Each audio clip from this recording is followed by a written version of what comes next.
ಹರಿ ಓಂ ನಮಸ್ಕಾರ ಎಲ್ರಿಗೂ. ಇವತ್ತೊಂದು ಬದನೆಕಾಯಿನ ಸುಟ್ಟು ಎಣ್ಣೆ ಬಜ್ಜಿಯನ್ನು ಮಾಡೋಣ. ಈ ಬದನೆಕಾಯಿಗಳನ್ನು ನಾವು ಒಂಚೂರು ಎಣ್ಣೆ ಹಚ್ಚಿ ಸುಟ್ಕೊಳ್ಬೇಕು. ಅದನ್ನು ಸುಡೋಕ್ಕಿಂತ ಮುಂಚೆ ನಾವು ಅದನ್ನು ಚೆಕ್ ಮಾಡ್ಕೊಳ್ಳೋಣ. ಇದರಲ್ಲಿ ಏನಾರು ತೂತ ಅಥವಾ ಕೆಟ್ಟಿದೆಯೋ ಅನ್ನೋದು ನಮಗೆ ಹೊರಗಡೆಯಿಂದ ಎಷ್ಟು ಸಾಧ್ಯ ಇದೆ ಅಷ್ಟು ಚೆಕ್ ಮಾಡ್ಕೊಳ್ಳೋಣ. ಆಮೇಲೆ ಸುಟ್ಟ ಮೇಲೆ ಕೂಡ ನಾವು ಅದನ್ನು ನೋಡ್ಕೋಬೋದು, ಒಳಗಡೆಯಿಂದ ಅದನ್ನು ಪೂರ್ತಿ ಎಬ್ಬಿಸಿ ನೋಡ್ಕೋಬೋದು. ಇನ್ನು 2 ಈರುಳ್ಳಿ, ಕೊತ್ತಂಬರಿ ಸೊಪ್ಪು, ಹಸಿಮೆಣಸು, ಹಾಗೆ ತೆಂಗಿನಕಾಯಿ, ಒಗ್ಗರಣೆಗೆ ಬೇಕಾದಂಥ ಉದ್ದಿನಬೇಳೆ, ಕಡಲೆಬೇಳೆ, ಸಾಸಿವೆ, ಅರಿಶಿನ ಹಾಗೂ ಬಿಳಿ ಎಳ್ಳು, ಒಂದು ಸ್ವಲ್ಪ ಕೊತ್ತಂಬರಿ ಸೊಪ್ಪು, ಚೂರು ಇಂಗು, ಹಾಗೆ ಕೊಬ್ಬರಿ ಎಣ್ಣೆ, ಒಂದು ಒಣಮೆಣಸಿನ್ಕಾಯಿನ ಇದಕ್ಕೆ ಸೇರಿಸ್ಕೊಳ್ಳೋಣ. ಈಗ ಬದನೆಕಾಯಿಗೆ ಎಣ್ಣೆಯನ್ನು ಒರೆಸ್ಕೊಂಡು ಅದನ್ನು ಸುಡಲಿಕ್ಕೆ ಇಟ್ಕೊಳ್ಳೋಣ. ಸುಟ್ಟ ಮೇಲೆ ಅದು ತಣ್ಣಗಾದ ಮೇಲೆ ನಾವು ಮುಂದಿನ ಕೆಲಸವನ್ನು ಮಾಡೋಣ. ಈಗ ಬದನೆಕಾಯಿಯನ್ನು ನಾವು ಸುಡ್ತಾ ಇದ್ದೀವಿ. ಇದನ್ನು ಸ್ವಲ್ಪ ಹೊತ್ತಿಗೆ ಹತ್ತಾತ್ಲಾಗ ಸುತ್ತ ತಿರುಗಿಸ್ತಾ ನಿಧಾನವಾಗಿ ಸುಟ್ಕೊಳ್ಬೇಕು.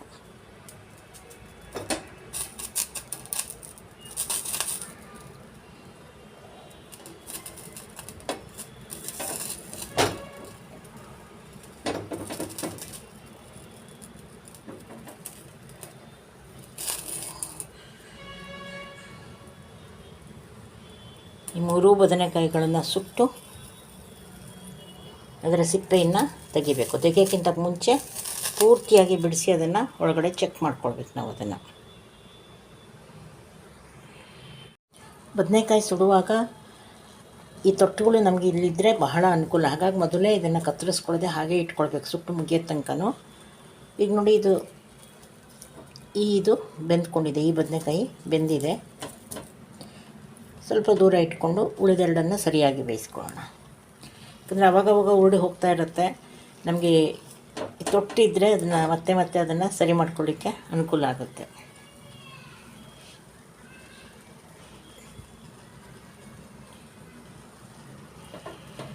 ಈ ಮುಟ್ಟು ನೋಡಿದ್ರೆ ನಮಗೆ ಮೆತ್ತಿಗೆ ಆಗಿರುತ್ತೆ. ಅಕಸ್ಮಾತ್ ಪೆಟ್ಟಾಗಿದೆ ಏನೋ ಇದಿದೆ ಅಂತಂದಾಗ ನಮ್ಗೆ ಆ ಭಾಗ ಮುಟ್ಟಿದಾಗ ಅಲ್ಲಿ ಸ್ವಲ್ಪ ಗಟ್ಟಿ ಅನಿಸುತ್ತೆ. ಚೆನ್ನಾಗಿರುವಂಥ ಬದನೆಕಾಯಿ ಭಾಗ ಬಹಳ ಚೆನ್ನಾಗಿ ಬೆಂದ್ಕೊಂಡಿರುತ್ತೆ. ಸೊ ಯಾವ ಭಾಗ ಗಟ್ಟಿಯಾಗಿದೆಯೋ ಅದನ್ನು ತೆಗೆದು ಬಿಸಾಕ್ಬಿಟ್ರೆ ಆಯಿತು ನಾವು ಕೊನೆಯಲ್ಲಿ. ನೋಡಿ, ಈ ತೊಟ್ಟಿನ ಭಾಗದಲ್ಲಿ ಇನ್ನೊಂಚೂರು ಬೇಯಬೇಕು.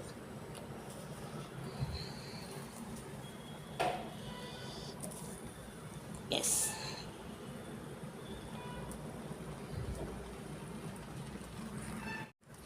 ಬದನೆಕಾಯಿ ಪೂರ್ತಿ ಸುಟ್ಟಾಗಿದೆ. ಇದನ್ನು ಒಲೆ ಆಫ್ ಮಾಡಿಕೊಂಡು ನಾನಿಲ್ಲಿ ಪಕ್ಕದಲ್ಲಿ ಒಂಚೂರು ನೀರನ್ನು ಇಟ್ಕೊಂಡಿದ್ದೀನಿ.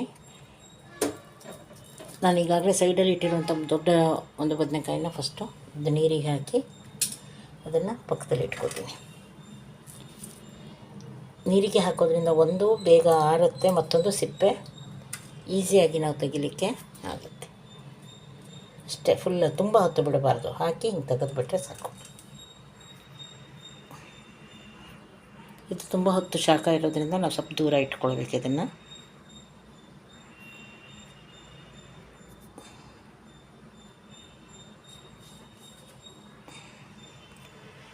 ಇದೆಲ್ಲ ತಣ್ಣಗಾಗೋಷ್ಟರಲ್ಲಿ ನಾವು ಇದನ್ನು ಈರುಳ್ಳಿಯನ್ನೆಲ್ಲ ಹೆಚ್ಕೊಂಡ್ಬಿಡೋಣ. ಈಗ ಬದನೆಕಾಯಿ ಎಣ್ಣೆ ಬಜ್ಜಿಗೆ ಒಂದು ಒಗ್ಗರಣೆಯನ್ನು ಮಾಡ್ಕೊಳ್ಳೋಣ. ಒಗ್ಗರಣೆಯನ್ನು ಸ್ವಲ್ಪ ತಣಿಸಿ ಹಾಕಬೇಕು. ಹಾಗಾಗಿ ನಾನು ಇಲ್ಲಿ ಒಗ್ಗರಣೆಯನ್ನು ಫಸ್ಟ್ ಮಾಡಿಕೊಂಡು ಆಮೇಲೆ ಬದನೆಕಾಯಿನ ಬಿಡಿಸ್ಕೊತೀನಿ. ಬದನೆಕಾಯಿಗಿರೋದ್ರಿಂದ ಎಣ್ಣೆ ಬಜ್ಜಿ ಅಂತ ಹೇಳಿರೋದ್ರಿಂದ ಸ್ವಲ್ಪ ನಮಗೆ ಎಣ್ಣೆ ಒಂಚೂರು ಜಾಸ್ತಿ ಬೇಕಾಗುತ್ತೆ.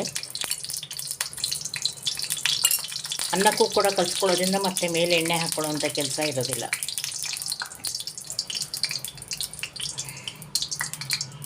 ಸಾಸಿವೆ,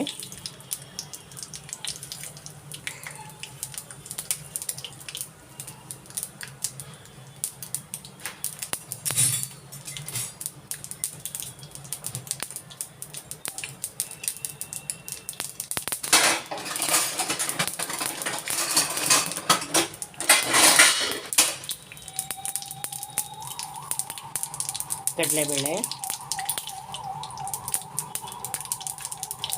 ಒಂದು ಅರ್ಧ ಚಮಚದಷ್ಟು ಉದ್ದಿನಬೇಳೆ,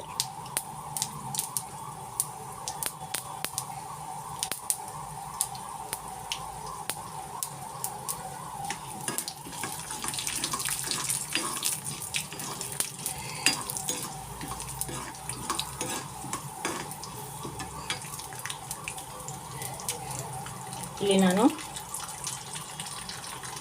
ಹಸಿಮೆಣಸು,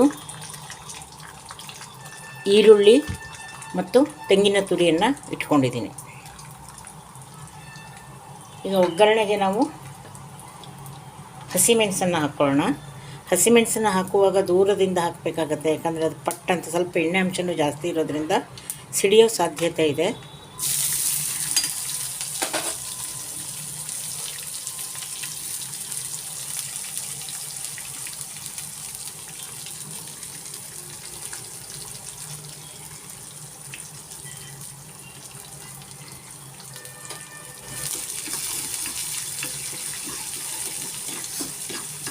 ಸ್ವಲ್ಪ ಕರಿಬೇಕು, ಎಣ್ಣೆಯಲ್ಲಿ ಬಾಡಬೇಕು. ಎಣ್ಣೆಯಲ್ಲಿ ಬಾಡಿದಾಗ ಏನು ಹಸಿಮೆಣಸಿನಲ್ಲಿ ಒಂದು ನಂಜಿನ ಅಂಶ ಇರುತ್ತೆ, ಅದು ಹೋಗುತ್ತೆ. ಹಾಗಾಗಿ ಚಟ್ನಿಗೂ ಕೂಡ ಅದನ್ನು ಹುರಿದು ಹಾಕುವಂಥದ್ದು.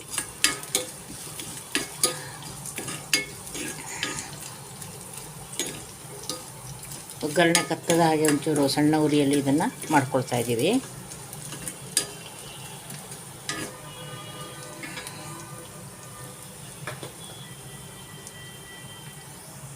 ಈಗ ಕರಿಬೇವಿನ ಸೊಪ್ಪನ್ನು ನಾನು ಕೈಯಲ್ಲೇ ತುಂಡು ಮಾಡಿ ಹಾಕ್ತಾಯಿದ್ದೇನೆ. ಕೈಯಲ್ಲಿ ಈಗ ಈ ರೀತಿ ಕತ್ತರಿಸಿದಾಗ ಅದಕ್ಕೆ ಪರಿಮಳ ಜಾಸ್ತಿ ಅಂತ ಕೈಯಲ್ಲೇ ಅದನ್ನು ಕಟ್ ಮಾಡಿ ಹಾಕ್ತಾಯಿದ್ದೀನಿ.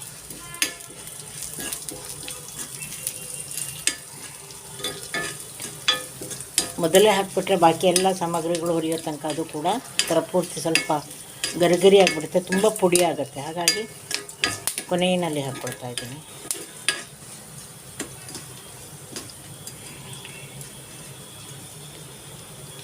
ಈಗ ಸ್ವಲ್ಪ ಬಿಳಿ ಎಳ್ಳು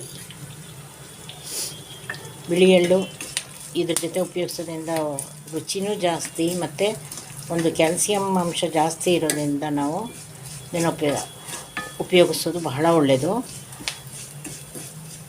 ಬದನೆಕಾಯಲ್ಲೂ ಕೂಡ ಸಾಕಷ್ಟು ಅಂಶಗಳು ಒಳ್ಳೆಯದಿದೆ ನಮಗೆ. ಆದರೆ ಯಾವಾಗ ಉಪಯೋಗಿಸಬಾರ್ದು ಅಂತಂದರೆ, ವಿಶೇಷವಾಗಿ ನಮಗೆ ಗೊತ್ತಿದೆ ಚಾತುರ್ಮಾಸದಲ್ಲಿ ಗುರುಗಳು ಇವರೆಲ್ಲ ಏನು ಮಾಡ್ತಾರೆ, ಕೆಲವೊಂದು ತರಕಾರಿಗಳನ್ನು ಬಿಡ್ತಾರೆ. ಯಾಕಂದರೆ ಆ ಸಂದರ್ಭದಲ್ಲಿ ಆ ತರಕಾರಿ ಒಳಗಡೆ ಹುಳುಗಳು ಆಗೋದು ಜಾಸ್ತಿ. ಆ ಸಂದರ್ಭದಲ್ಲಿ ನಾವು ಕೂಡ ಗಮನಿಸ್ಕೊಂಡು ಆ ತರಕಾರಿಗಳನ್ನು ಆದಷ್ಟು ಕಡಿಮೆ ಉಪಯೋಗಿಸೋದ್ರಿಂದ ನಮಗೂ ಒಳ್ಳೆಯದಾಗತ್ತೆ ಅದರಿಂದ. ಆದರೆ ಬದನೆಕಾಯಿ ತುಂಬ ಜನಕ್ಕೆ ಅದನ್ನು ಅಷ್ಟು ಇಷ್ಟಪಡಲ್ಲ. ಆದರೆ ಅದನ್ನು ಏನೇ ಮಾಡಿದ್ರೂ ಬಹಳ ರುಚಿ ಜಾಸ್ತಿ ಅದರಲ್ಲಿ. ಸಾಂಬಾರು ಮಾಡಿ, ಪಲ್ಯ ಮಾಡಿ, ಗೊಜ್ಜು ಮಾಡಿ, ಹಸಿ ಮಾಡಿ, ಏನು ಬೇಕಾದ್ರೆ ಮಾಡಿ, ಅಷ್ಟು ರುಚಿಯಾಗಿ ಆಗುತ್ತೆ ಅದು. ಆದರೆ ನಂಚು ಅಂಶ ಇದೆ ಅದರಲ್ಲಿ. ಹಾಗಾಗಿ ಸಾಧಾರಣ ಗಾಯ ಆದಾಗ, ಏನಾರು ಆದಾಗ, ಆಪ್ರೇಷನ್ ಎಲ್ಲ ಆದಾಗ ಬದನೆಕಾಯಿನ ಕೊಡೋದಿಲ್ಲ. ಆ ಕಾರಣದಿಂದನೇ ನಾವು ಹಾಕಿದಂಥ ಎಳ್ಳು ಸ್ವಲ್ಪ ಚಟಪಟ ಅನ್ನಲಿ. ಅಷ್ಟಾದಮೇಲೆ ನಾವು ಇದಕ್ಕೆ ಒಂಚೂರು ನೋಡಿ, ನಾವು ಹಾಕಿದಂಥ ಎಳ್ಳು ಸ್ವಲ್ಪ ಚಟಪಟ ಅನ್ನಲಿಕ್ಕೆ ಶುರು ಆಗ್ತಾಯಿದೆ.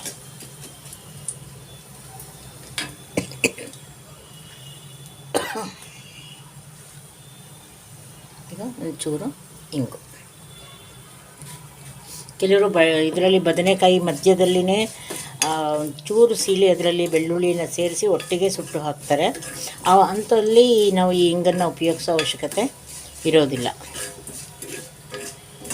ಬದನೆಕಾಯಿನ ಸುಟ್ಟು ತುಂಬ ರೀತಿಯಲ್ಲಿ ಮಾಡ್ತಾರೆ. ಭರ್ತಾ ಅಂತ ಮಾಡ್ತಾರೆ, ಮೊಸರನ್ನು ಹಾಕಿ ಬೇಯಿಸಿ ಅದಕ್ಕೆ ಮೊಸರನ್ನು ಹಾಕಿ ಈರುಳ್ಳಿಯನ್ನು ಹಾಕಿ ಕೂಡ ಮಾಡ್ತಾರೆ. ಕೆಲವರು ಈ ಒಗ್ಗರಣೆಯನ್ನು ಹಾಕಲ್ಲ, ಇದನ್ನು ಎಲ್ಲವನ್ನು ಹಸಿಯಾಗಿಯೇ ಹಾಕಿ ಅದಕ್ಕೆ ಒಗ್ಗರಣೆಯನ್ನು ಹಾಕಿ ಕಲಿಸ್ತಾರೆ. ಈಗ ನಾನು ಮಾಡ್ತಾ ಇರೋದು ಒಂದು ವಿಧ. ನಾನು ಅದನ್ನು ಮಾಡ್ತೀನಿ, ಇದನ್ನು ಮಾಡ್ತೀನಿ. ಆದರೆ ನಾನು ನಿಮಗೆ ಇವತ್ತು ತೋರಿಸ್ತಾ ಇರುವಂಥದ್ದು ಒಗ್ಗರಣೆಯನ್ನು ಹಾಕಿ ಮಾಡುವಂಥದ್ದನ್ನು ತೋರಿಸ್ತಾ ಇದ್ದೇನೆ. ಈಗ ನಾವು ಇದನ್ನು ಬದಿಗೆ ಇಟ್ಕೊಂಡು ಬದನೆಕಾಯಿನ ಬಿಡಿಸ್ಕೊಳ್ಳೋಣ.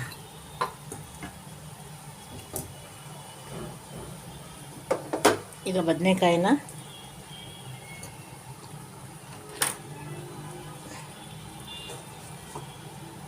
ತೊಗೊಂಬಿಡೋಣ.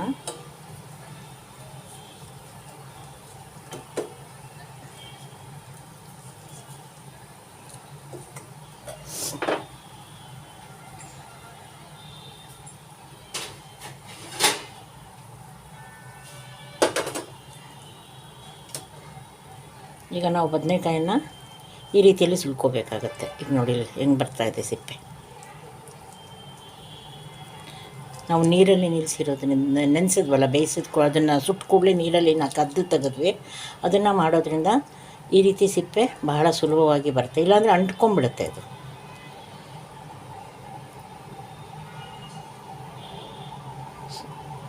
ಸೊ ಈಗ ನಾವು ಇದನ್ನು ಹೀಗೆ ತೆಗೆದು ನೋಡಬೇಕು ಈ ರೀತಿಯಲ್ಲಿ.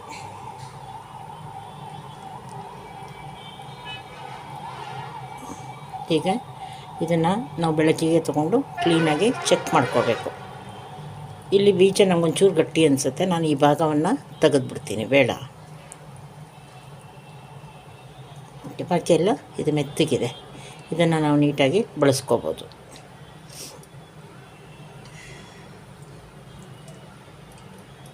ಇದನ್ನು ಕೂಡ ಅಷ್ಟು ಸಿಪ್ಪೆಯನ್ನು ತೊಗೊಂಡು ಅದನ್ನು ಸ್ಮ್ಯಾಶ್ ಮಾಡಿ ಕ್ಲೀನಾಗಿ ಒಂದು ಕಡೆ ಇಟ್ಕೊಳ್ಳೋಣ. ಬದನೆಕಾಯಿನ ಸಿಪ್ಪೆಯನ್ನು ತೆಗೆದು ಇಲ್ಲಿ ಇಟ್ಕೊಂಡಿದ್ದೀನಿ. ಈಗ ಮೊದಲು ಒಗ್ಗರಣೆ ಮತ್ತು ಈರುಳ್ಳಿ ಮತ್ತು ಕಾಯಿ ತುರಿಯನ್ನು ನಾವು ಮಿಕ್ಸ್ ಮಾಡ್ಕೋಬೇಕು.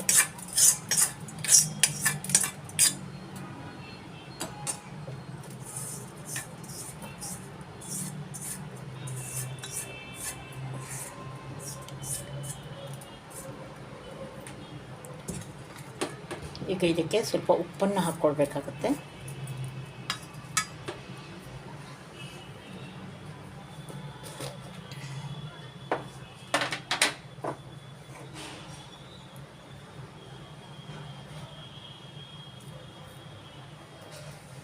ಉಪ್ಪನ್ನು ನಾನು ಅಂದಾಜಿಗೆ ಇಷ್ಟು ಹಾಕ್ಕೊಳ್ತಾ ಇದ್ದೀನಿ.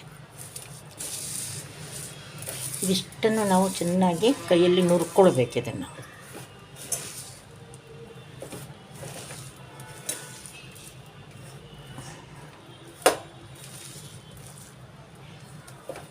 ಇದನ್ನು ಕೆಲವು ಹಿಂಡಿ ಅಂತ ಕೂಡ ಕರೀತಾರೆ. ನನಗನ್ಸೋದು ಇದನ್ನು ಪೂರ್ತಿ ಈ ರೀತಿಯಲ್ಲಿ ನಾವು ಹಿಂಡಿ ಮಾಡೋದ್ರಿಂದ ಅದನ್ನು ಹಿಂಡಿ ಅಂತ ಕರೀತಾರ ಅಂತ. ಸೊ ಇದು ಸ್ಪೂನಲ್ಲಿ ಕಲಿಸಿದ್ರೆ ಅಷ್ಟು ಚೆನ್ನಾಗಿ ಆಗೋದಿಲ್ಲ, ಯಾಕಂದರೆ ನಾವು ಈ ಕೈಯಲ್ಲಿ ಈ ರೀತಿ ಕಲಿಸುವಂಥ ಸಂದರ್ಭದಲ್ಲಿ ಸ್ವಲ್ಪ ಬಲ ಹಾಕಿ ಕಲಿಸೋದ್ರಿಂದ ಆ ಈರುಳ್ಳಿಯಲ್ಲಿರುವಂತಹ ಹಸಿ ಕೊಬ್ಬರಿಯಲ್ಲಿರುವಂತಹ ರಸ ಕೂಡ ಇದ್ರ ಜೊತೆಗೆ ಸೇರಿಕೊಳ್ಳುತ್ತೆ. ಹಾಗಾಗಿ ನಾವು ಆದಷ್ಟು ಇದನ್ನು ಕೈಯಲ್ಲಿನೇ ಮಾಡಬೇಕು. ಅಲ್ಲದೆ ನಾವು ತಿನ್ನುವಂಥ ಪದಾರ್ಥಗಳನ್ನು ಆದಷ್ಟು ಸ್ಪೂನ್ನಲ್ಲಿ ತಿನ್ನುವುದಾಗಲಿ ನಾವು ಮಾಡೋದು ಕೂಡ ಒಳ್ಳೆಯದಲ್ಲ. ಯಾಕಂದರೆ ನಮ್ಗೆ ಯಾವುದೇ ಆಹಾರ ನಮಗೆ ದೇಹಗತವಾಗಬೇಕು ಅಂತಾದರೆ ಆ ತಿನ್ನುವಂತಹ ವಸ್ತು ನಮ್ಮ ನಾಲಿಗೆಗೆ ತಾಗಬೇಕು ಕ್ಲೀನಾಗಿ. ಹಾಗೆ ನಮ್ಮ ಮನಸ್ಸು ಅಲ್ಲೇ ಇರಬೇಕು. ನಾವು ಟಿ ವಿ ನೋಡ್ಕೊಂಡು ತಿಂತೀವ ಅಥವಾ ತುಂಬ ಹರಟೆ ಹೊಡ್ಕೊಂಡು ತಿಂತೀವ ಅಂದಾಗ ನಮ್ಗೆ ಆ ರುಚಿ ಕಡೆ ಗಮನ ಇರಲ್ಲ.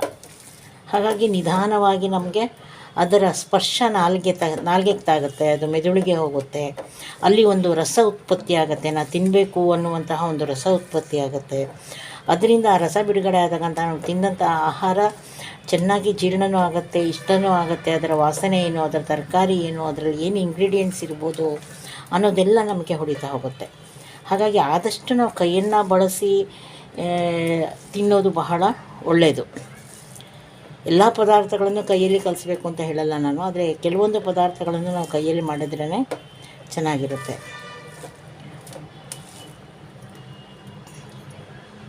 ಈಗ ನಾವಿಲ್ಲಿ ಬದನೆಕಾಯಿನ ಏನು ಇಟ್ಕೊಂಡಿದ್ದೀವಿ ಅದನ್ನು ಕೂಡ ಇದ್ರ ಜೊತೆಗೆ ಸೇರಿಸ್ಕೊಳ್ಬೇಕು.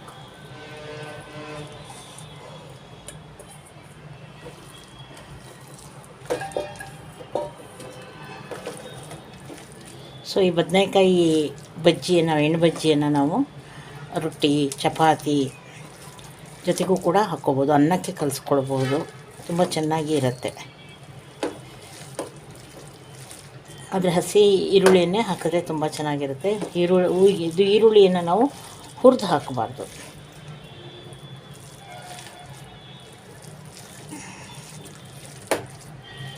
ಈಗ ಇದಕ್ಕೆ ಕೊತ್ತಂಬರಿ ಸೊಪ್ಪನ್ನು ಸೇರಿಸಿದ್ರೆ ಆಯಿತು.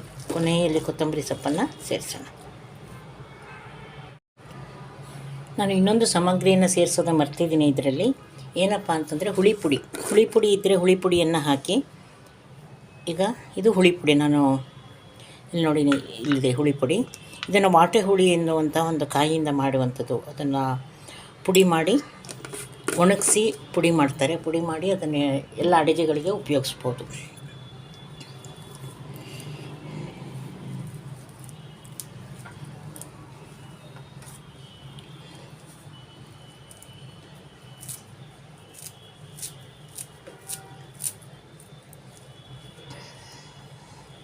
ಒಂದು ವೇಳೆ ನಿಮ್ಮ ಹತ್ರ ವಾಟೆ ಪುಡಿ ಇಲ್ಲ ಅಂತಾದರೆ ಏನು ಹುಣಸೆ ಹಣ್ಣಿದೆ, ಹುಣಸೆ ಹಣ್ಣಿನ ಒಂದು ದಪ್ಪ ರಸ ತೆಗೆದು ಅದನ್ನು 1 ಸ್ಪೂನ್ನಷ್ಟು ಇದರಲ್ಲಿ ಸೇರಿಸ್ಕೊಳ್ಳಿ. ನಿಂಬೆಹಣ್ಣು ಅಷ್ಟು ಇದಕ್ಕೆ ಸೆಟ್ ಆಗೋದಿಲ್ಲ. ಇನ್ನು ನಮಗೆ ಹುಣಸೆ ಹಣ್ಣು ಇದಾಗಲ್ಲ ಅಂದರೆ ನಿಂಬೆಹಣ್ಣು ಹಿಂಡ್ಕೋಬೋದು. ಆದರೆ ನನ್ನ ಪ್ರಕಾರ ಒಂದು ಇದ್ರ ಹುಳಿ ಇರಬೇಕು, ಹುಣಸೆ ಹಣ್ಣಿನ ಹುಳಿ ಇರಬೇಕು, ಇಲ್ಲ ವಾಟೆ ಹುಳಿ ಇರಬೇಕು. ಅವಾಗ ಮಾತ್ರ ಇದರ ರುಚಿ ನಮಗೆ ಸೆಟ್ ಆಗುತ್ತೆ ಇದರ ಜೊತೆಯಲ್ಲಿ. ಸೊ ನಮ್ಮ ಬದನೆಕಾಯಿ ಎಣ್ಣೆ ಬಜ್ಜಿ ತಯಾರಾಗಿದೆ.